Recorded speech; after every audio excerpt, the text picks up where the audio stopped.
Então, pessoal, todos bem? Sejam todos novamente bem-vindos. Vamos analisar mais uma decisão do STJ sobre agravo de instrumento. Se você me acompanha aqui no YouTube há algum tempo, tem percebido ou percebeu já que desde o momento em que o STJ começou a desenhar a teoria da taxatividade mitigada, eu trouxe um vídeo dizendo que esse tema era muito importante para as suas provas de concurso. Não é um assunto que vai cair em concurso, é um assunto que já está caindo nos principais concursos do país. Agravo de instrumento e taxatividade mitigada, rol do 2015, vem caindo em concursos, inclusive foi cobrado em prova oral do concurso do Ministério Público Federal. Então, se você estuda para os concursos da advocacia pública, não pode deixar de estudar processo civil, não pode deixar de estudar fazenda pública em juízo, não pode deixar de estudar recurso e, dentre os recursos, não pode deixar de estudar o agravo de instrumento. Para que esse vídeo não fique grande, eu não vou reexplicar toda a teoria da taxatividade mitigada, eu vou traçar aquilo que é mais importante em linhas gerais. O CPC 2015 trouxe no artigo 1015 um rol de hipóteses de decisões interlocutórias, a partir das quais é possível o manejo do agravo de instrumento. Antes de 2015, CPC, o CPC de 73 estabelecia a hipótese do agravo de instrumento como cláusula aberta, desde que demonstrados alguns requisitos. CPC 2015 estabelece quais são as interlocutórias, portanto, as matérias decisórias, a partir das quais é possível o manejo do agravo de instrumento. O STJ disse que o artigo 1015, CPC, estabelece um rol taxativo. O STJ é claro ao dizer que, para ele, o rol é taxativo. Mas o STJ criou uma teoria. A teoria diz basicamente o seguinte: embora o rol do 1015 seja taxativo, situações existem em que existe uma interlocutória não prevista no rol do 1015, mas a parte tem urgência na revisão dessa decisão por parte do tribunal e é inútil apenas devolver essa matéria ao tribunal em preliminar de apelação. Sim, porque o CPC 2015 disse o seguinte: a interlocutória que não estiver no rol, você devolve para o tribunal só em preliminar de apelação. O STJ disse, existem decisões que não estão no rol do 1015, mas que a parte tem urgência na rediscussão do tema e é inútil devolver para o tribunal somente em preliminar de apelação. Para essas hipóteses, nós vamos mitigar a taxatividade do rol e permitir o recurso de interlocutórias que não estejam lá estabelecidas, ou seja, no rol do 1015. Eu já expliquei isso de forma muito abrangente aqui no canal, tanto a teoria da taxatividade mitigada quanto as decisões do STJ subsequentes à criação da teoria, onde se admite ou não se admite o agravo de instrumento. E é basicamente isso. O STJ vai a cada decisão dizendo se é cabível ou não agravo de instrumento para essa ou aquela interlocutória fora do rol. Estamos diante de mais uma decisão dessa feita, informativo 656 do STJ. No momento que eu gravo esse vídeo, é o último informativo publicado no sítio eletrônico do tribunal. O recurso especial é 1.759.015 do Rio Grande do Sul. Agravo de instrumento, vamos analisar se é possível ou não o manejo do agravo de instrumento para a situação ora estabelecida.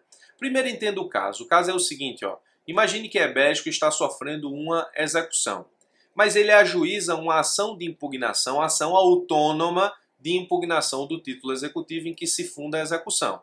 E ele peticiona na ação pedindo a suspensão da execução por prejudicialidade externa. Ele diz basicamente o seguinte, eu estou ajuizando uma ação de impugnação de título executivo, então isso prejudica a execução, razão pela qual eu queria que ela fosse suspensa. O juiz indefere o pedido de Ebédico.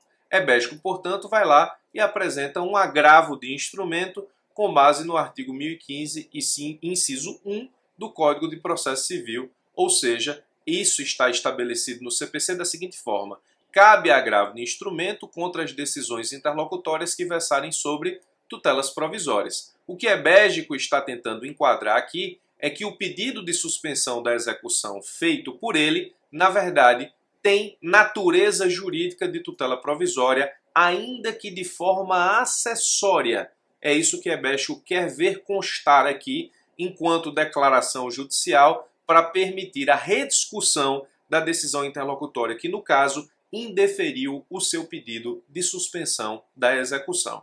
De novo, cabe agravo de instrumento contra decisões interlocutórias que versarem sobre tutelas provisórias. O que Ebédico está dizendo é: o meu pedido de suspensão da execução equivale de forma material, ainda que de forma acessória, a um pedido de tutela provisória. A pergunta que se faz, a partir desse caso aqui estabelecido, é cabível esse agravo? Ora, para que a gente diga se é cabível ou não determinado agravo de instrumento, você precisa recorrer à jurisprudência do STJ, à construção da tese da taxatividade e à construção da tese da taxatividade mitigada do tribunal e precisa, obrigatoriamente, sem sombra de dúvida, conhecer a jurisprudência do STJ caso a caso. Existem, como disse, inúmeros vídeos aqui no canal tratando de decisões do STJ sobre o cabimento ou não do agravo de instrumento para hipóteses concretas como essa. É cabível esse agravo? Primeiro vamos analisar como o STJ interpreta o inciso 1 do artigo 1015. O artigo 1015, inciso 1 do CPC, deve ser lido e interpretado como uma cláusula de cabimento de amplo espectro, de modo a permitir a recorribilidade imediata das decisões interlocutórias que digam respeito não apenas ao núcleo essencial da tutela provisória, mas também que se refiram aos aspectos acessórios que estão umbilicalmente ligados a ela, porque em todas essas situações há urgência que justifique o imediato reexame da questão em segundo grau de jurisdição. Como é que o STJ interpreta o 1015, inciso 1? Diz que quando o CPC fala em tutela provisória, você tem que levar em consideração não somente a tutela propriamente, materialmente desenvolvida, como os aspectos que lhe são acessórios, ou seja, mas também que se refiram aos aspectos acessórios que estão umbilicalmente vinculados a ela. Professor, o que é isso? Bom, para ser bastante sincero, quem vai dizer se existe aspecto acessório umbilicalmente ligado à tutela provisória para se admitir agravo de instrumento é o STJ no caso a caso. Por que é difícil estudar esse tema? Porque você precisa ficar acompanhando de forma religiosa, sacerdotal até, as decisões do STJ sobre o cabimento ou não do agravo de instrumento. A doutrina não consegue desenvolver um conceito que te dê segurança para dizer se cabe ou não agravo. Você vai ter que analisar o STJ e a sua jurisprudência e, às vezes, a depender da turma, essa decisão que estamos analisando é da terceira turma, uma turma aceita, outra turma não.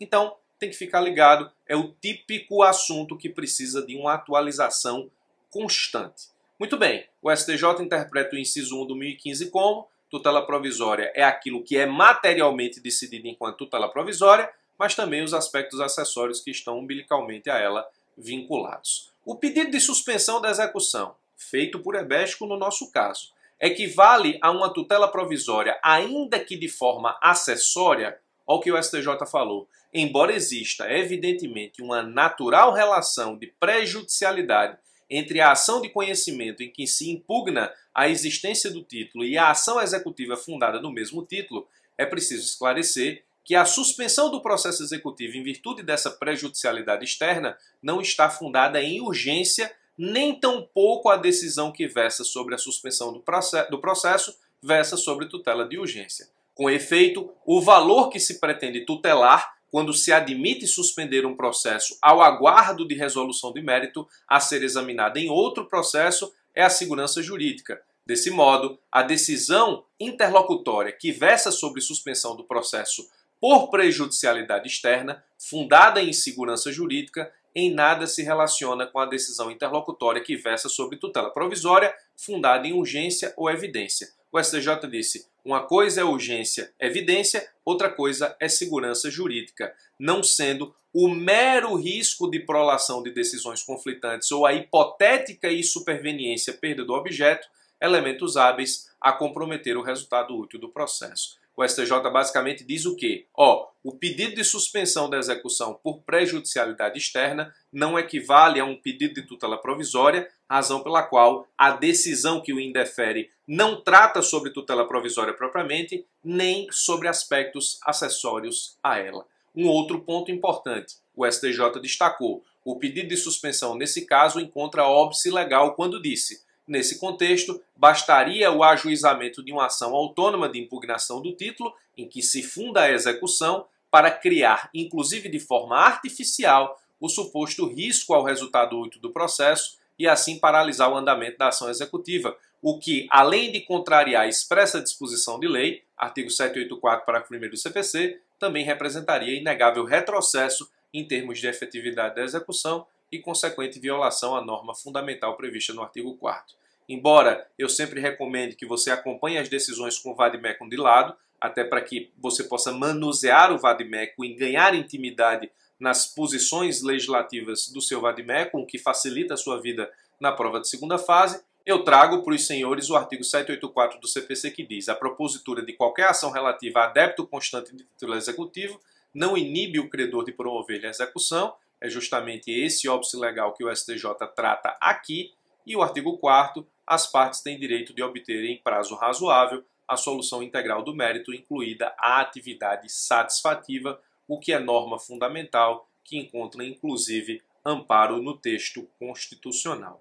Então, para o Superior Tribunal de Justiça, nós temos que o pedido de suspensão da execução por prejudicialidade externa, a decisão que o indefere, não representa uma decisão que versa sobre tutela provisória, nem de forma direta, nem acessória a permitir o manejo do agravo de instrumento.